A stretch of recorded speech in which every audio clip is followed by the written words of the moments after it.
And in for His Worship the Mayor.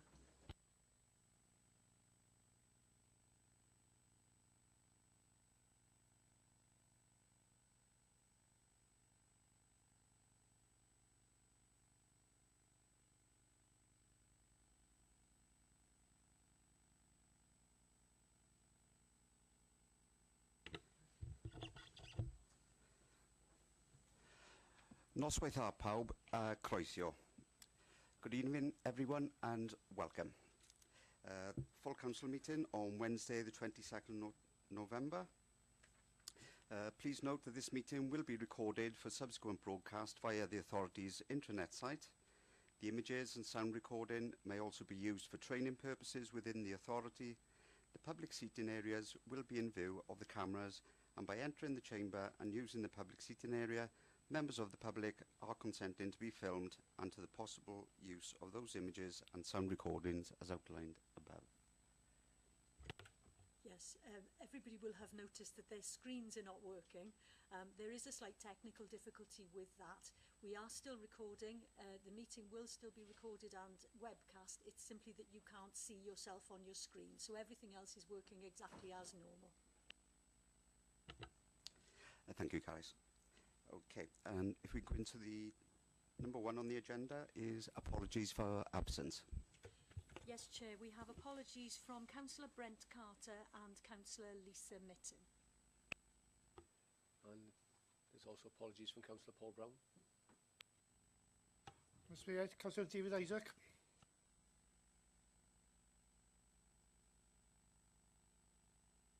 Any more? No, thank you. And item number 2 on the agenda are declarations of interest.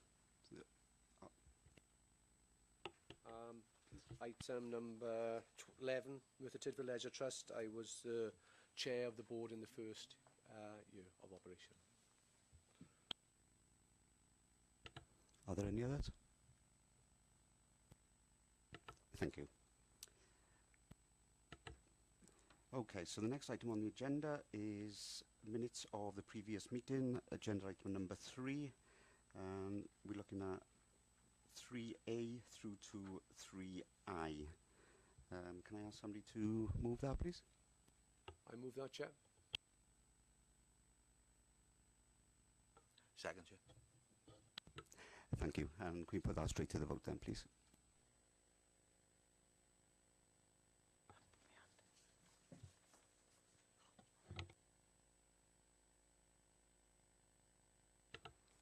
Thank you, everyone. That vote is carried. And now on to agenda item number 4. It's the annual Treasury Report 2016-17 and Treasury Management Policy Statement and Annual Investment Strategy 2017-18 in year review. To consider the report of the Chief Executive, pages 39 to 52. I understand Councillor Barry will be moving this. Thanks, Mr. Mayor. The Annual Treasury Report 16-17 Treasury Management Policy Statement and Annual Investment Strategy 17-18 in year review. Reports combined. It covers the organisation's cash flows, its banking, money market and capital market transactions, the effective control of the risks associated with those activities, performance consistent with those risks. The Annual Treasury Report 16-17 is attached to Appendix A, and the Treasury Management Policy Statement and Annual Investment Strategy 17-18 in year review is attached at Appendix B.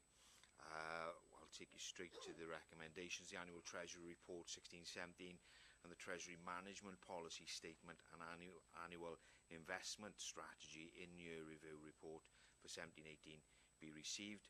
The actual 16-17 prudential and Treasury indicators be received. I move this bit. I second that motion. Thank you. Are there any questions?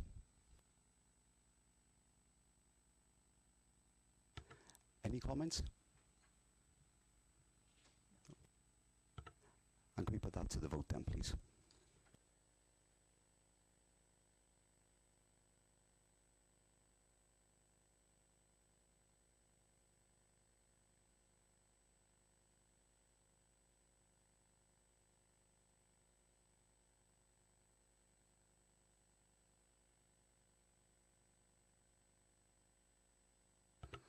Thank you, everyone. That's carried. Next item on the agenda, agenda item number 5. We're looking at the draft Welsh language promotional strategy to consider the report of the Chief Executive on pages 53 to 86. And Councillor Chris Davis. Diolch yn fawr, Mair. Thank you, Mr Mayor. Really interesting report that I'm pleased to be able to present and propose to Council. Members will note at 1.1, 1.2, 1.3 sets out the legal context in terms of the changes to the Welsh Language Act now being replaced by the Welsh Language Measure. At 1.2 we note the appointment of the Welsh Language Commissioner and obviously compliance for public bodies and local authorities in regards to the Welsh Language Standards. 1.3 talks about Standard 145 and 146, obviously of the Welsh Language Wales Measure, and a requirement on local authorities and public bodies to produce a 5-year strategy on how we will grow and maintain the number of Welsh speakers in the area. 1.4, the draft promotional strategy obviously has been attached to the report. I'm hoping members have had a chance, I'm sure you have, to consider it and to look at it. In Merthyr Tydfil we've adopted quite a unique approach to promoting the Welsh language, and our local kind of strapline in Merthyr Tydfil is Shemairament, which is obviously us looking to encourage our communities to use Welsh in a very different way, to use phrases in order for us to create a bilingual environment in a very kind of fun and friendly way. I'll take members to page 55. You can see there outlined is our strategy for Merthyr Tydfil. The concept of creating a Shemairament is outlined in the appendix to the report in the executive summary, but it's about encouraging and creating a bilingual environment, trying to engage in our communities, looking to increase the numbers of Welsh speakers. At 4.5 you will see the vision for Merthyr Tydfil in terms of what we want to do in terms of increasing the numbers of Welsh speakers, encouraging people to engage in the Welsh Government target for increasing 1 million speakers by 2050. Over the page, at page 57, 4.9 to 4.16 outlines the public consultation and the responses, and I'm pleased to say overall a really general positive response from our communities. Some balanced, unbalanced views, but I suppose you can accept those. At 5, Mr Mayor, there are no financial implications identified in this report. There are no outside existing budgets. I would like to pay tribute to the officers of the council that are involved in taking forward this important piece of work. That's namely, obviously, Kerry O'Donovan, Hugh Owen and Mark Thomas. In addition to our partners that we work with, we couldn't do this by ourselves, and they are outlined at 4.8. Obviously, the Forum Cllr, Merthyr Merthyr Tydfil, colleagues in the council, cabinet, and also the University Welsh Language. Like I say, diolch yn fawr iawn am y swyddogion I gyd, am y gwaith maen nhw'n wneud I codi'r y iaith Gymraeg a Merthyr. Just like to say thank you to the officers for what they do in terms of raising the awareness of Welsh language in Merthyr, and doing that, subject to any questions and comments, I move the report. Harpist a second, I don't know what the rest of it. So early days for me.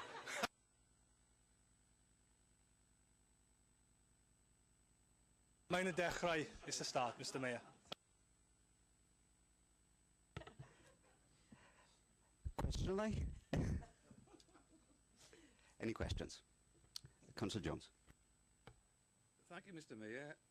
I note on page 57 under 4.14 there were a total of 61 respondents to the consultation, and out of a population of between 59,000 and 60,000, would this be regarded as a disappointment?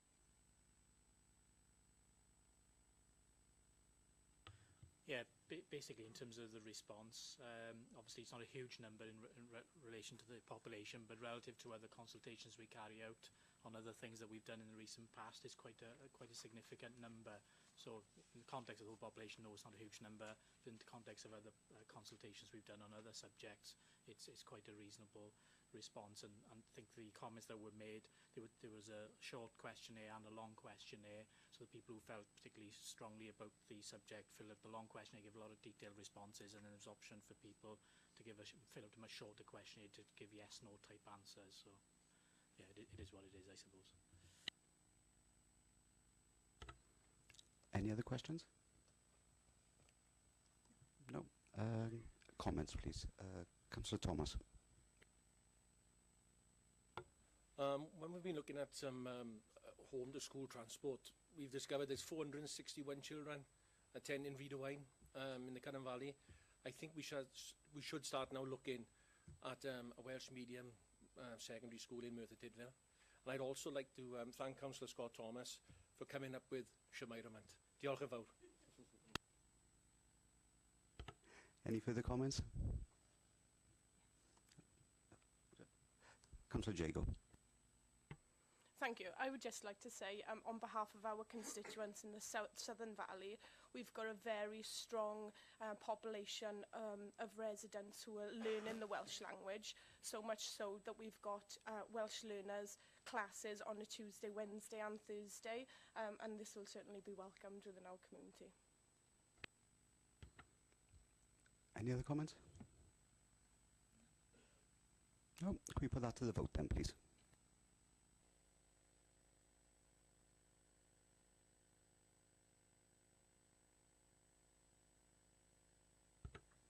That vote is carried. Thank you very much.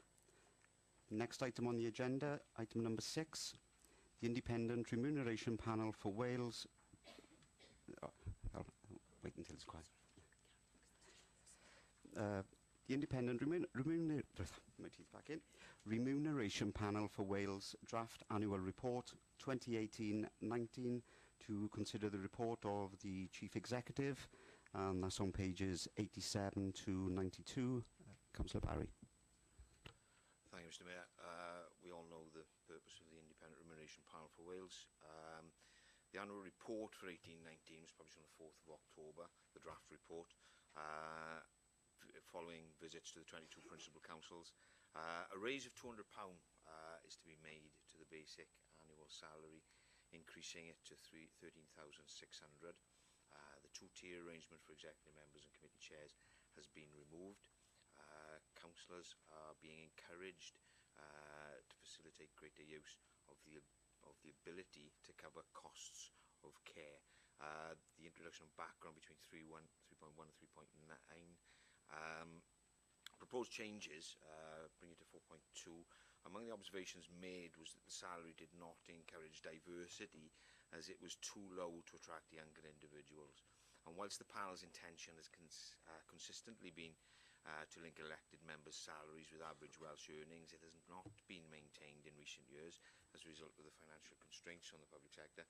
To avoid further erosion in relation to this disparity, the panel made the decision to increase the basic salary as outlined there. No specific increase has been proposed for senior salaries. Cabinet members and chairs, the two-tier arrangements in these areas have been removed. The three-tier levels for civic heads and deputy civic heads remains, and in Merthyr's case is included in the cap of no more than 16 senior salaries. Provision is available for the reimbursement of costs for the care dependent children and adults. Financial implications: the increase of the basic salary of £200 equates to 1.49% for each elected member, as an overall increase of £6,600 per annum. The recommendations at 2.1 to 2.3. The content of the draft annual report of the Independent Review Panel for Wales for 2018-19 be noted. Any comments be forwarded to Democratic Services for collation and forwarding to the Independent Review Panel for Wales before the consultation deadline, which is next Wednesday, that's the 29th of November. A report be taken to Democratic Services Committee to consider the facilities available to elected members to allow them to effectively fulfil their duties.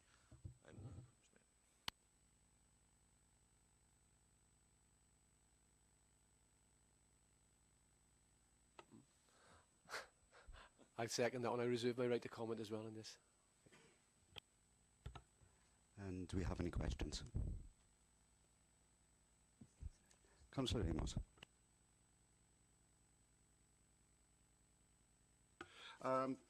Yeah, just to ask a question, I might be missing something, but at 1.4 it said the two-tier arrangement's been scrapped between executive and committee chairs. Is there any reason, to ask Councillor Barry, why it's maintained on Appendix 1? Am I missing something there? Band 2 and Band 3, shouldn't they then become the same if the bands are, that distinction is being removed?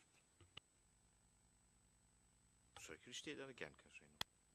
Sorry, at 1.4, it said the two-tier arrangement is being removed, and then on page 91, the executive member and the committee chair, the figures are remaining the same.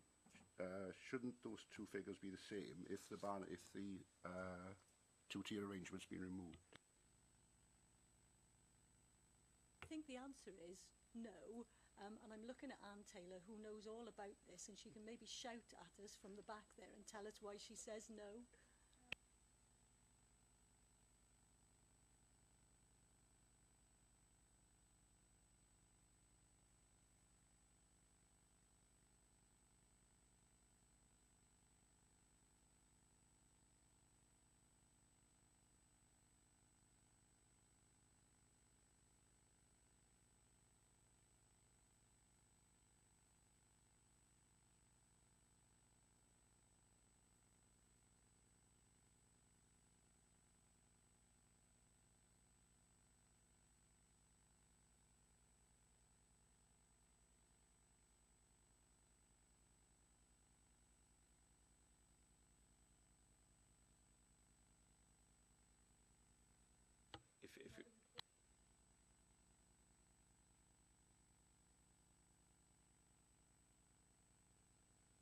If you remember, Councillor Amos, there was an upper and a lower limit on that band. Yeah. Any further questions? No. Any comments? Leader? Just an update, really. Myself and Caris are going to be speaking with the remuneration panel in a short period of time. So if there's any issues for any of the other councillors they want to raise, we can take those forward.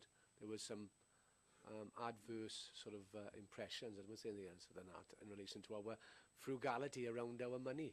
Yeah, we didn't want to spend money and we were criticised for it. But we're going to have a meeting with them and discuss their view of things. So if there's anything from any of the other councillors they want to let us know about, we can take it forward. Thank you, and can we put that to the vote then, please?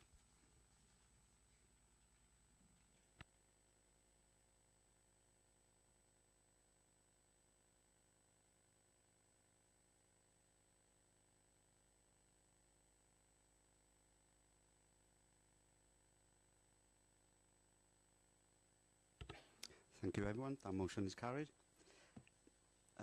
Agenda item number 7, the trade unions facilities, to consider the report of the Chief Executive. This has been deferred for further consideration and will be brought in front of full council again. Next item on the agenda is an information report. It's agenda item number 8, supporting terminally ill colleagues, to receive the report of the Chief Executive, pages 99 to 102. And agenda item number 9 is MTCBC change programme, holistic review of management tiers, again to receive the report of the Chief Executive, so on pages 103 to 106. And information report number 10, Fossafan large grant scheme, to receive the report of the Chief Officer of Community Regeneration, and that's on pages 107 to 110. Thank you.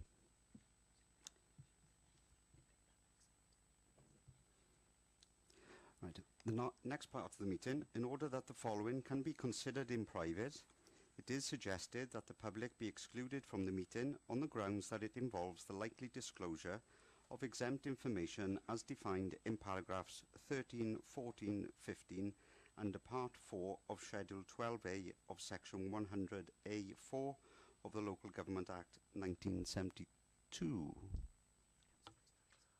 Move Section 100. Chris Barry. I have a question before you move section 100, so, Yeah, thank you, Mr Mayor. Mr Mayor, we're content with and understand why reports number 11 to number 17 are to be discussed on section 100, and we're going to support that. However, and I'm going to have to choose my words carefully because we're still in possession, report number 18, similar reports have been discussed in the fairly recent past. At least 2 reports over the last couple of years, and both of those were in open session. At the moment, we don't see why this should be in closed session.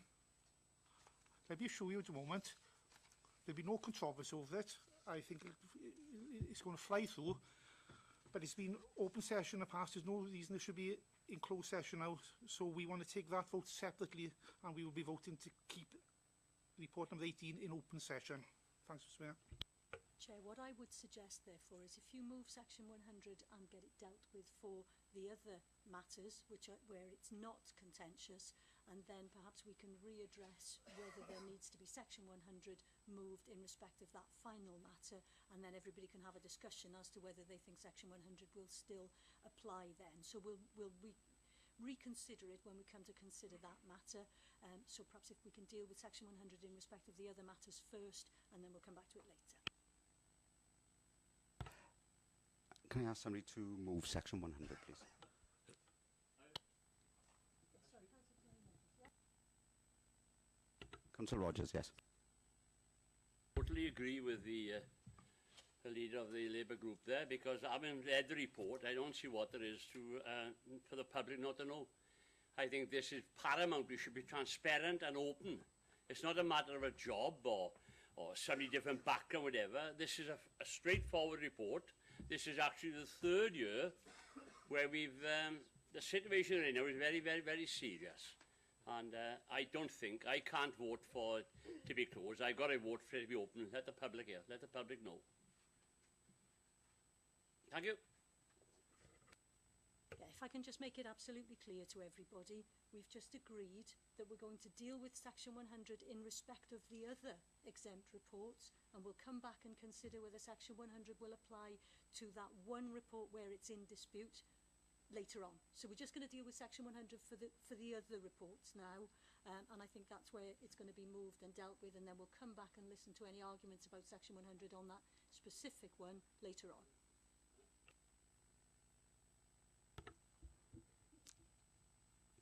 Leader. Mr Mayor, can I ask a question on the same issue? Now, if you're going to wait now to the end to 18 now, after to 16 on, the public will go on, so the public will know that we're discussing it, and I think it's unfair, so the public know that we are transparent. No, because we'll go back into open session while we consider whether section 100 is moved. So if the public want to come back in, the public can come back in while we consider it. Unless you want to reorganise the order of the agenda. But Leader. We have no objection to what Councillor Barry was proposing. We support it, whichever way is easier, obviously. Yeah. Thank you all.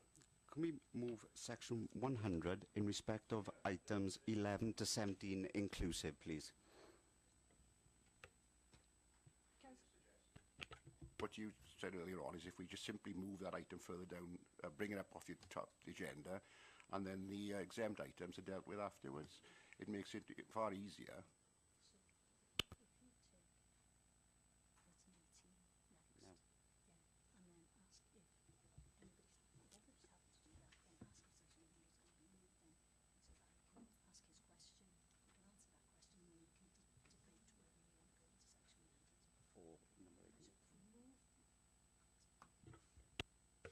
So if everybody is in agreement with that, what we will do is move item 18 to be the next item on the agenda. So item 18 will be taken next.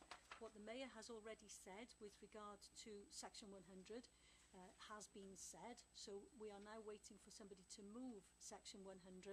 If that is seconded, you will then get to debate whether you want section 100 to apply, and you'll be able to vote on whether section 100 is to apply to item 18, which will now be next on your agenda. So if we can deal with whether somebody is prepared to move section 100. So if I move to section 100, yeah? I'll second that then. Okay, any questions then, please? Councillor Amos. Well, I think from some of the comments I've heard already is that I think the majority are in favour of this being open and transparent and Section 100 not applying. So certainly I would oppose the use of Section 100. I wonder if perhaps what we should have, therefore, is somebody to answer what Councillor Barry raised as being why he considers that it should be open. And I'll ask Jeremy Ashton, if that's acceptable to you, Mr Mayor, just to explain why he has considered that it should be dealt with as an exempt item, bearing in mind we all have to be careful because it could be an exempt item, so the language will need to be moderated. Thank you. The proposed approach is different to the previous two reports that were considered by Council previously. Further consideration is required prior to a final decision being made. I think perhaps just to expand slightly on that, what you had previously when you considered this issue was a straightforward recommendation that you move to take a particular action. What you're being asked to do today is to agree that there should be a further consultation process where there will be negotiation, which of itself would normally be confidential, and then you may be asked to move to the particular action which is being considered if we can't reach an agreement through that negotiation. So that's the difference, is that there's to be a period of negotiation before you would then move to that particular action, whereas when it's been considered previously, it's just been for you to agree to take that action. That's the answer to the question as far as we can give it. And clearly it's a matter for you. You are either satisfied or you are not. But obviously if there are further questions that we can deal with, bearing in mind the constraints on language, we'll try and help with those.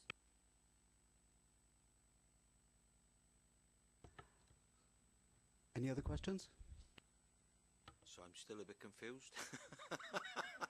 So we're voting on a section 100, and if we voted section 100 down, does that mean then we can bring the back up? Is that right? Am I right in thinking? Right. Just to be entirely clear, you are voting whether section 100 will apply and the public will be asked to leave. If you decide that they shouldn't, then you will consider item number 18 in open session with members of the public present and the press, if the press were present, and you will then, whatever your outcome to that, move on and be asked to consider section 100 again for the other exempt items if you haven't agreed it for this one. So you are either going to agree that it's dealt with publicly or not, and then you'll consider the report. I hope that's clear. Any other questions? Any comments? Councillor Barry. Yes, Mr Mayor, I almost wish I hadn't bothered. Funny enough. Okay, can we put section 100 to a vote, please, on agenda item number 18, which is now moved up. So this vote is for section 100, just for agenda item number 18.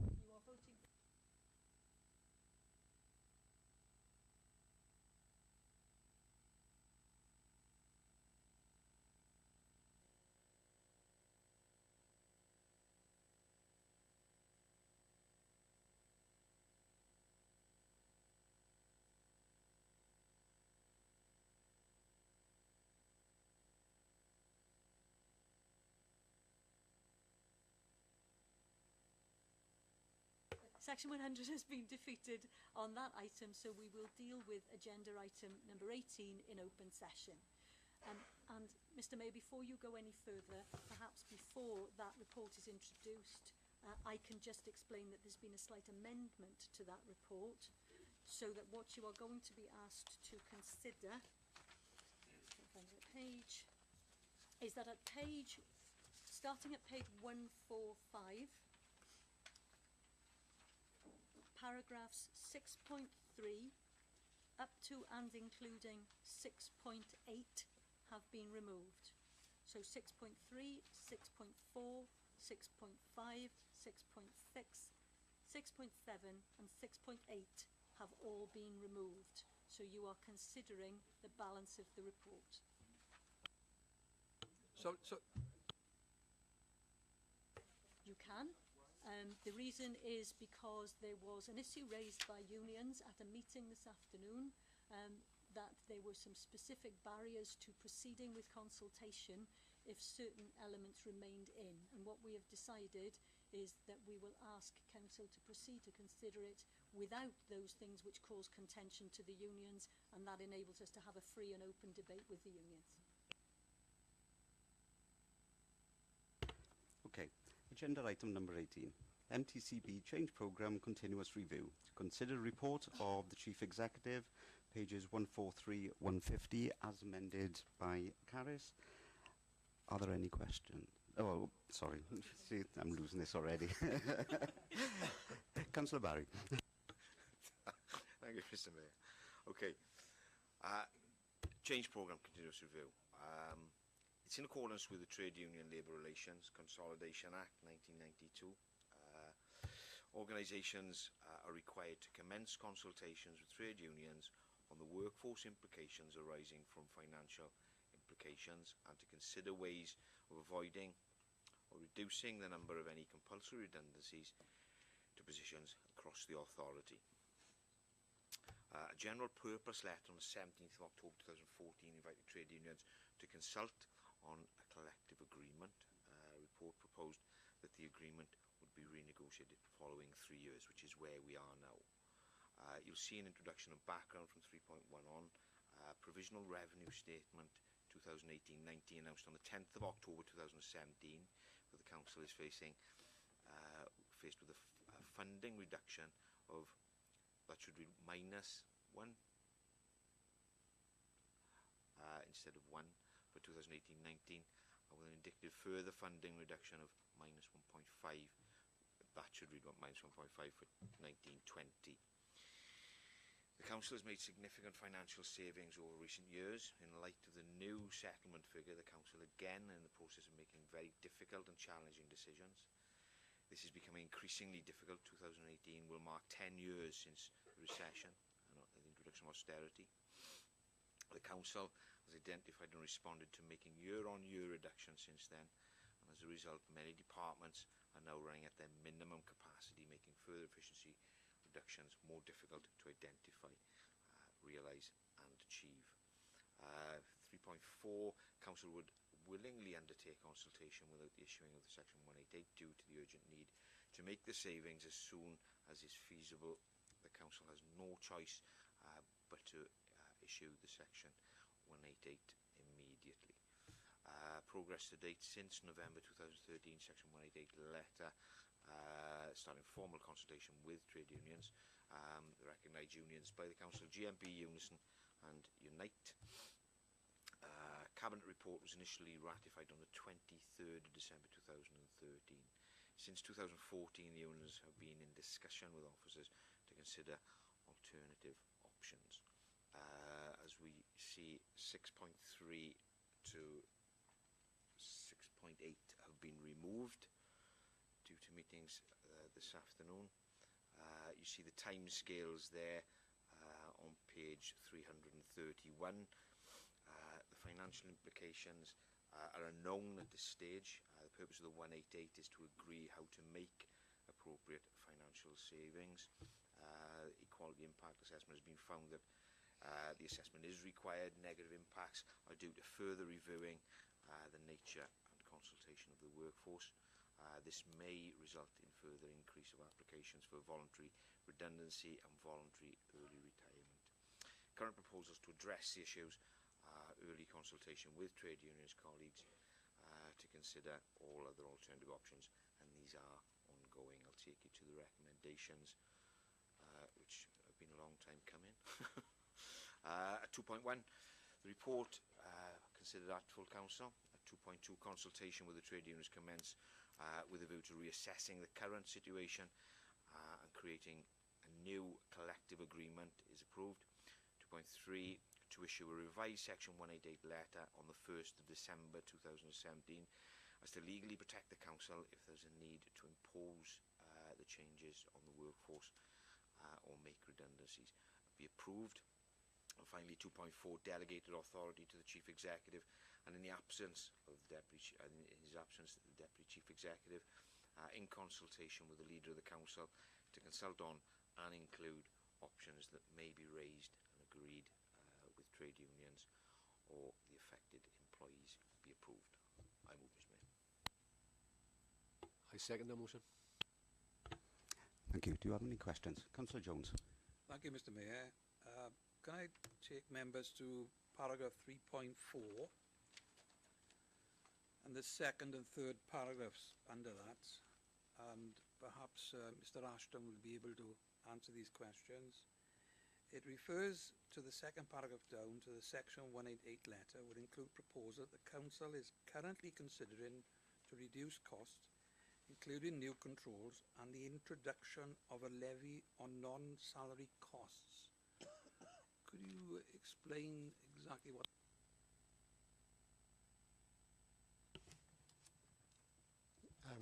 Thank you, Councillor. In terms of the levy, we're undertaking more work with the Chief Finance Officer, and we'll be negotiating that further with trade unions. We'll also be looking to identify any other possible options to mitigate the need for any compulsory redundancies. But yeah, I think what I'm trying to find is exactly what the levy entails. Steve?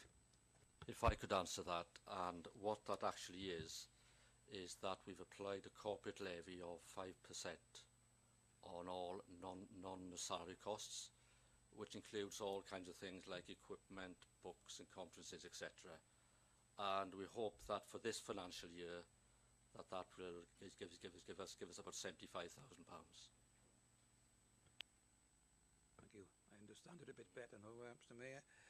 My second question is the last paragraph under 3.4 in reference to agency staff.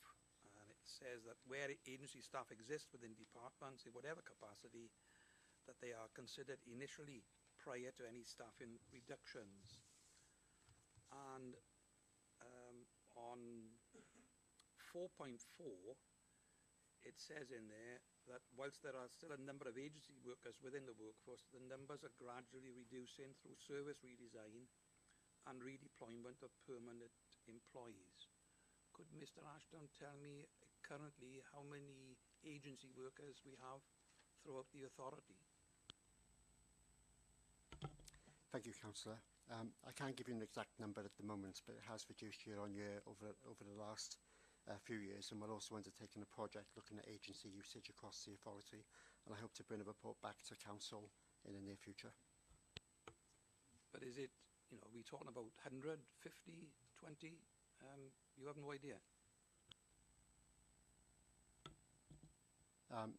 It's reduced year on year.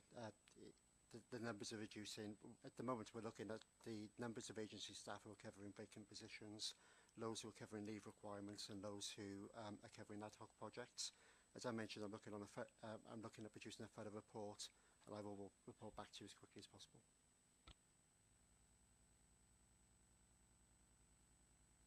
Councillor, sorry, the conversation myself and Shirley just having, we think it's around just in excess of 100 posts, but obviously we can confirm that figure to you after the meeting.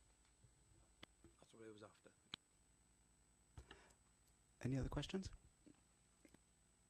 Councillor Jones. Thank you, Mr. Mayor. In the report, it states that the previous Section 188 letter was approved on the 17th of October 2014 and that it would be renegotiated after 3 years. Considering that this 3-year period has elapsed, and this being a legal requirement, to my knowledge, are other reports we will be considering being considered outside of this agreement?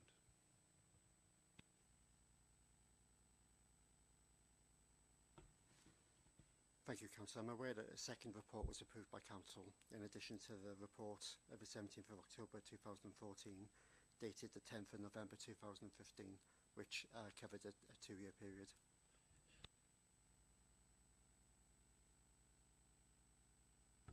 Any other questions? Councillor Rogers. I'm going to support the report, but the question I'm going to ask, especially the HR and the officers, etc., is that this now, when it happens, will be trying to protect the frontline services. Am I correct? That'll be the nub of this report when it comes back and when you meet the people.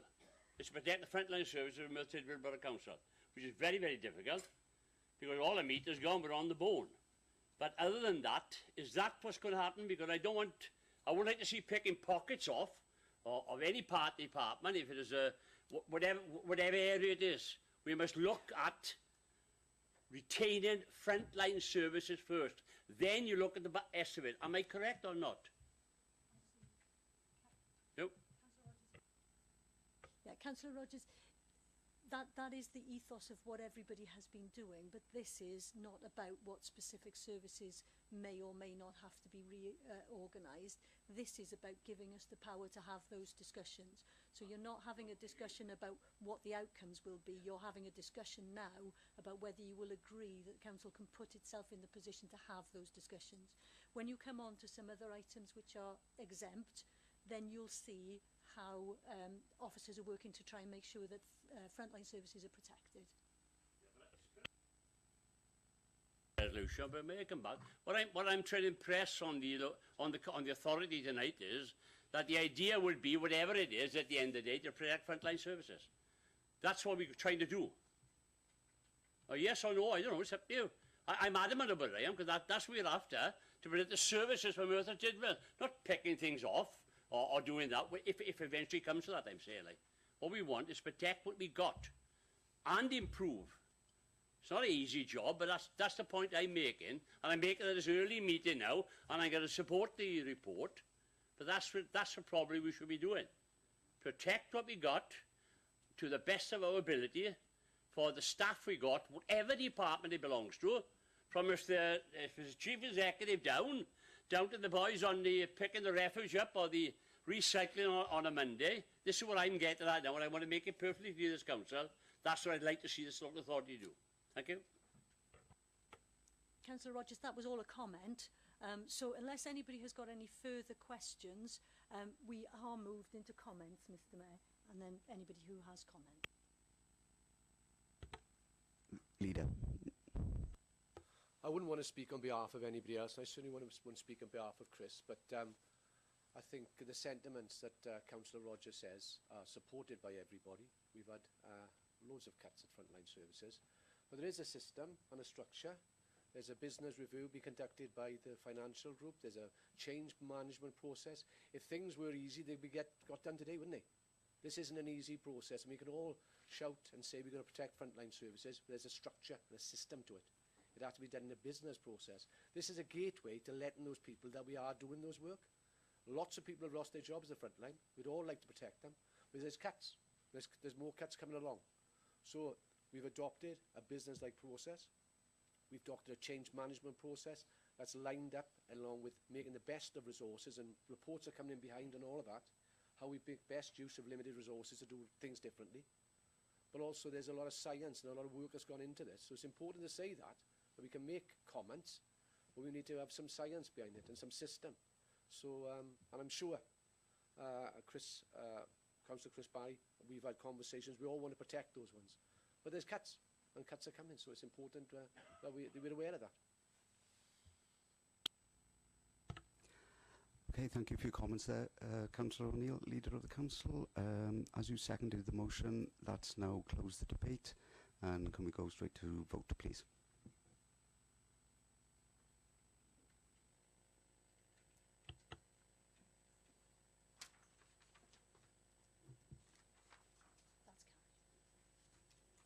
Thank you, everyone. That item is carried. Okay, back to the exempt. In order that the following can be considered in private, it is suggested that the public be excluded from the meeting on the grounds that involves the likely disclosure of exempt information as defined in paragraphs 13, 14, 15 under Part 4 of Schedule A of Section 100A4 of the Local Government Act 1972. If I can move Section 100, Mr Mayor. I'll second that. And can we take that to the vote, please?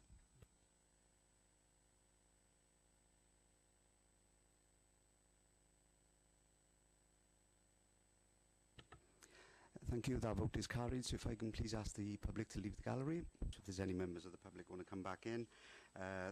Agenda item number 19 is to deal with any other urgent business or correspondence. The leader would like to say something.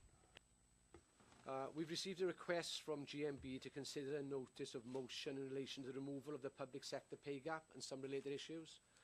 Whilst in principle I support measures that will assist officers and members in working to provide services in the county borough, unfortunately the motion was submitted too late for consideration tonight. But I will be considering what is suggested and will report to Council in December with details of what is proposed. Thank you. And the final is to receive communications from His Worship the Mayor, and I have none. So, diolch yn fawr, and nos da, everyone.